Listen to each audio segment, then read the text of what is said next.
Pewaris episode 15. Yang berbicara adalah suaminya. Hati Naira benar-benar merasa sakit akan perlakuan Dev yang sering sekali menghina dan membentak-bentak dirinya. Padahal, hidup hampir 20 tahun, Naira tidak pernah tahu bagaimana dibentak oleh ayah Wira. Tapi, Dev, pernikahan mereka belum genap 1 bulan, tetapi laki-laki itu selalu bersikap kasar kepadanya. Naira tidak yakin akan bertahan lama dengan pernikahan ini. Tapi mengingat ayah Wira, Naira tidak bisa menyerah begitu saja. Tetapi, jika dia terus melanjutkan pernikahannya bersama Dev, kemungkinan dalam beberapa bulan lagi dirinya keluar dari rumah itu dengan keadaan sudah menjadi seorang mayat. Mengingat akan perlakuan kasar Dev terhadapnya. Sungguh mengerikan.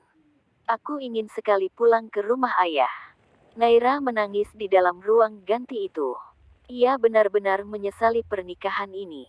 Terlebih lagi, ia menyadari kalau dirinya memang benar-benar belum siap untuk menikah. Ia berulang kali mengusap air matanya yang menggenangi wajah. Meskipun Naira bisa dikatakan sangat pemberani, akan tetapi wanita itu sangat cengeng. Ia selalu menangis hanya karena hal-hal kecil seperti ini. Hal kecil. Dihina oleh Dev berulang kali bukanlah hal kecil. Ini sungguh sudah kelampau batas keterlaluan. Laki-laki itu tidak pernah menghargai dirinya. Ya, mungkin Naira masih bisa memahami kalau mental laki-laki itu memang terganggu. Naira merogoh tas jinjing untuk mengambil ponsel miliknya yang ia letakkan seharian dengan kondisi mati di dalam sana. Naira mulai menghidupkan layar ponsel tersebut. Ia memang sengaja mematikan daya ponselnya, supaya daya ponsel itu tidak cepat habis. Karena tadi sore baterai ponsel miliknya hanya tinggal 20%. Sementara dia tidak membawa charger maupun power bank. Jadi Naira harus menghemat baterai ponselnya untuk sesuatu yang penting seperti sekarang ini. Menghubungi Miranda. Ya, Naira ingin menghubungi sahabatnya tersebut. Halo, Nay. Suara Miranda terdengar menyahut di seberang sana setelah beberapa saat Naira menunggu. Halo, Mir. Naira mengisak, suaranya terdengar parau. Nay, kamu menangis. Mir, apa aku boleh tidur di rumahmu malam ini? Aduh, bagaimana, ya, Nay. Bukannya tidak boleh. Tapi di rumahku situasinya sedang memanas. Soalnya papa dan mamaku habis bertengkar, Nay. Aku takutnya nanti kamu terganggu. Kamu kan tahu hubungan orang tuaku sekarang tidak membaik. Oh, gitu ya, ya udah, Mir. Maaf, ya, Nay. Kamu kenapa menangis? Kamu cerita sama aku. Aku baik-baik saja, kok, Mir. Kamu pasti bohong. Ayo cerita sama aku, Nay. Pasti kamu ada masalah dengan suaminya, ya? Iya, Mir. Aku ada masalah dengan Dev. Besok hari Senin saja aku akan cerita di kampus. Baiklah, Nay. Semoga kamu baik-baik saja, ya. Sekali lagi aku minta maaf karena aku tidak bisa membantumu. Iya, Mir, tidak apa-apa, kok. Panggilan suara yang hanya memakan waktu 3 menit itu segera diakhiri oleh Naira. Ia memejamkan singkat matanya sebelum kemudian memasukkan kembali ponsel tersebut ke dalam tas. Aku harus kemana? Aku tidak mungkin pulang ke rumah ayah. Pulang ke rumah Dev juga tidak mungkin. Naira melemaskan tubuhnya bersandar di tembok selama sesaat. Naira kembali mengenakan pakaiannya yang semula ia kenakan saat berangkat ke hotel sore tadi. Lalu keluar dari ruang ganti tersebut. Saat ia keluar dari ruang ganti, Mauren tiba-tiba menghampirinya. Nay, kamu kenapa tiba-tiba pulang? Tanya Mauren. Tidak apa-apa, aku mau pulang saja, Ren. Kamu kenapa menangis, Nay? Memperhatikan mata Naira yang sembab hingga bola matanya nyaris tak terlihat. Naira hanya menggeleng kepalanya sambil mengisak. Tidak, aku baik-baik saja. Ini gaunnya, ya, Ren. Aku permisi pamit pulang dulu. Maaf aku tidak bisa melanjutkan pekerjaanku. Aku memiliki urusan penting yang harus kuselesaikan. menyodorkan gaun dan juga beberapa aksesoris seperti kalung dan pita rambut kepada Maureen. Ya sudah, Nay.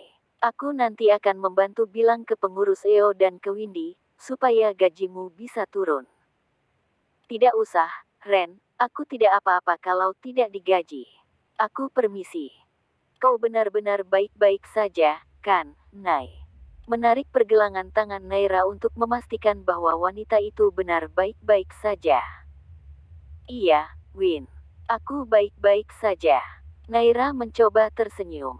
Berlalu pergi meninggalkan Maureen melewati pintu lorong samping yang menghubungkan langsung ke lift pengunjung.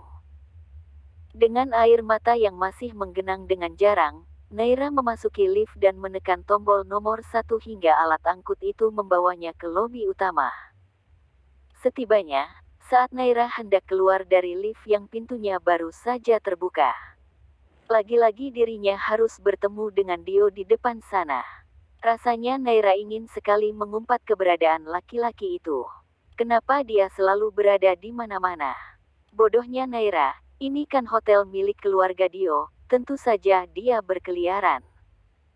Nay, sapaan Dio tak membuat Naira menggubrisnya. Ia menundukkan pandangan sambil berjalan menerobos tubuh laki-laki itu. Nay, tunggu, Nay. Kau kenapa selalu menghindar dariku? Menghalangi langkah Naira dengan berdiri di hadapan wanita itu. Dio minggirlah.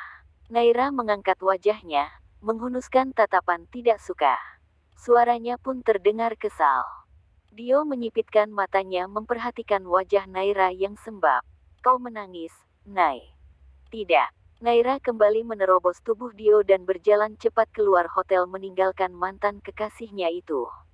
Tapi si asteris L-nya, laki-laki itu tak menyerah mengikuti Naira hingga di pelataran hotel.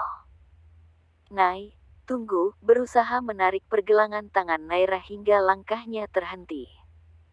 Apa sih, Dio? Jangan dekat-dekat denganku. Nanti keluargamu tahu dan akan menghinaku lagi. Menepis tangan Dio. Rasanya Naira ingin sekali mengumpat dan memaki laki-laki yang ada di hadapannya ini. Nay, aku tahu, kau pasti kemari memang karena ingin menemuiku, kan? Ayo kita berbicara sebentar. Naira menarik salah satu sudut bibirnya. Tersenyum sarkastik karena perkataan Dio baru saja. Menemuimu. Kau tadi tidak lihat, aku memakai baju pagar ayu. Aku berada di sini semata karena pekerjaan, bukan karena ingin menemuimu. Tentu saja alasan lainnya karena kau juga ingin menemuiku, ujar Dio. Aku sama sepertimu, Nay. Selama 5 bulan ini aku belum bisa move on darimu. Aku masih mencintaimu. Naira ingin sekali meludah karena mendengar perkataan Dio. Sama sepertiku. Maaf Dio, semenjak hari itu aku sudah bisa move on darimu. Dan aku sama sekali. Naira tiba-tiba berteriak saat seseorang tiba-tiba datang dan menarik pergelangan tangannya dengan kasar menjauh dari Dio. Dev. Gumam Naira. Sialan, ini semua gara-gara Dio. Dev jadi menemukanku lagi, pikir Naira. Dua laki-laki yang Naira benci berada di hadapannya saat ini. Dev, lepaskan aku. Ikut aku pulang. Dev berusaha menggeret Naira untuk berjalan ke parkiran mobil, tetapi Dio tidak membiarkannya. Hei, Om, kau siapa? Lepaskan Naira. Dio berusaha melepaskan Naira dari cengkraman tangan Dev. Namun, laki-laki itu tak membiarkannya. Dev menghentikan langkahnya. Merasa tidak terima dirinya dipanggil Om. Ia memperhatikan Dio dengan seksama. Siapa kau? Tanyanya dengan tatapan dan suara angkuh. Aku kekasihnya Naira. Lepaskan dia. Suara Dio menantang, namun tak membuat Dev takut sedikit pun. Dio, bentak Naira. Ia benar-benar kesal akan perkataan Dio yang sembarangan berbicara. Ini hanya akan menambah masalah barunya dengan Dev. Oh, laki-laki ini yang dimaksud oleh Kai waktu itu, batin Dev. Ia mengalihkan pandangannya sejenak kepada Naira, lalu menemui Dio kembali. Kekasihmu. Dev tertawa mengejek. Bagaimana bisa kau memiliki hubungan dengan wanita yang sudah menikah? Dio mengernyitkan keningnya. Gagal mencerna perkataan laki-laki itu. Apa maksudmu? Dev menarik tubuh Naira dan melingkarkan salah satu tangannya di pinggang Naira hingga pemandangan keduanya terlihat begitu mesra. Wanita yang kau anggap sebagai kekasihmu ini, dia sudah menikah. Menikah. Dio tiba-tiba tertawa. Ia tak menanggapi perkataan Dev dengan serius. Jangan berbicara ngawur dan mengada-ngada. Serunya kemudian. Aku berbicara kenyataan. Naira memang sudah menikah. Dan yang saat ini berbicara denganmu ini adalah suaminya. Naira rasanya ingin sekali mengumpat Dev, bukannya dia tidak mau menerimanya sebagai istri. Lalu kenapa dia tiba-tiba mengakuinya sebagai istri? Bersambung.